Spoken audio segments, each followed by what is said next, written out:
সকালে রুটি বানানো হয় না, ওই সকালে স্কুলে বাচ্চাদের নিয়ে যাই এই কারণে।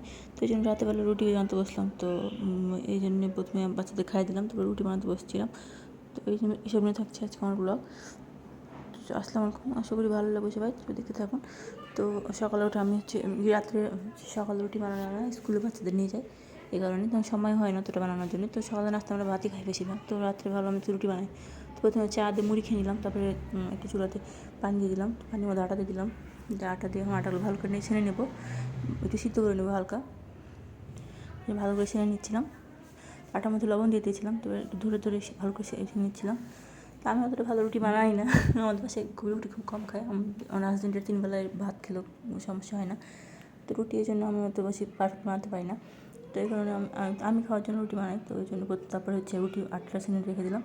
তারপরে বাচ্চাদের জন্য এই যে হরলিক্স, দুধ দিয়ে হরলিক্স একটু দিলাম যেন সন্ধ্যার সময় খায়, আমি ডিস্টার্ব না করে আমাকে, আমি যেন কাজ করতে পারি, একটু ভালো রুটি বানাতে পারি। তো আমি তারপরে আটা ছেনে নিলাম। তো আটাটা একটু নরম হয়েছিল হালকা, তো আমি আটা দিয়ে ভালো করে ছেনে নিচ্ছিলাম। তো এবার আমি আটাটাকে শক্ত করে বানিয়ে নিলাম, রুটি করে কেটে নিচ্ছিলাম এভাবে। তো আমাদের শ্বশুরবাড়িতে আমি যে বাবার বাসাতে আগে থাকলে আমরা 3 বেলা রুটি খেতাম, বা 3 বেলা রুটি দিলে আমি খেতে পারতাম, এরকম আমার রুটি অনেক ভালো লাগে। তো এখানে এসে আমি রুটি খেতে পারি না, আমার হাজব্যান্ডরা অত বেশি রুটি খায় না, আমার ছেলেরাও খুব একটা রুটি খুব কম খায়, অতটা বেশি খায় না, পরোটা হলে একটু খায়। তো আমি এভাবে রুটিগুলোকে বানিয়ে নিয়েছিলাম যেন সকালে স্কুল থেকে এসে যেন শিখে খাওয়া যায় তাড়াতাড়ি। তো একটু বানিয়ে রেখে দেবো হালকা শিখে। তো আমি এভাবে রুটিগুলো সব বানিয়ে নিচ্ছিলাম এদিকে। তো রুটি বানাচ্ছিলাম, অনেক তাড়াতাড়ি বানানো হয়েছিলো, হালকা গোল হচ্ছিলো। তো ভাবলাম যে 3টে রুটি একসাথে বানিয়ে দেখি হচ্ছে নাকি, এক্সপেরিমেন্ট করলাম। তো 3টে রুটি দিয়ে হয়েছিলো, কিন্তু পরে লেগে গেছিলো। তো ভাবলাম যে পরোটা বানিয়ে দিই।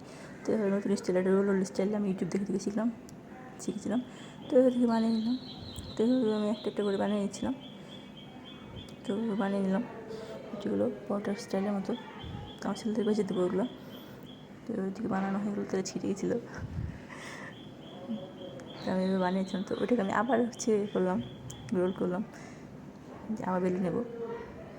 এরকম লাচ্চা পরোটা বলে মনে হয়, এভাবে বানাচ্ছিলো সবাই। তো আমি চেষ্টা করলাম। তো এই সাইডে আরেকটা রুটি নিয়ে নিলাম, যে আমি একটা স্টাইলে বানিয়ে দিলাম এভাবে। পরোটাগুলো বানিয়ে নিচ্ছিলাম, আমার ছেলের পরোটা খেতে একটু ভালোবাসে রুটির থেকে বেশি, তো এই জন্য আমি এভাবে ডিজাইন করে নিচ্ছিলাম। তো এবার রুটি আমার সাথে বানানো হয়েছিলো, আর রুটি হালকা সেঁকে রেখে দিলাম। তো এইদিকে আমার ছেলেদের জন্য পরোটা বানাচ্ছিলাম। তো এই যে পরোটা বানিয়ে নিচ্ছিলাম, তেল দিয়ে দিলাম একটু, তেল দিয়ে পরোটা বানিয়ে নিচ্ছিলাম। তো ভাজা করে নিলাম একটু, ওইভাবে ভেজে নিলাম তেল দিয়ে। তো আমাদের ছেলে প্রায় পরোটা খেতে ভালোবাসে, তো ওদের পরোটা আমি ভেজে দেবো।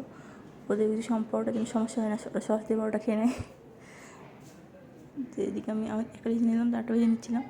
তো ভেজে নিচ্ছিলাম প্রায় ওদের জন্য সব কয়েকটা 4টা। তো আমার ভাজা প্রায় হয়ে গেলো। এদিকে আমি রুটি বানিয়েছিলাম আমার জন্য, আমি খাবো যেহেতু বানা হয়েছে, গরম গরম রুটি খেয়ে নিই আমরা।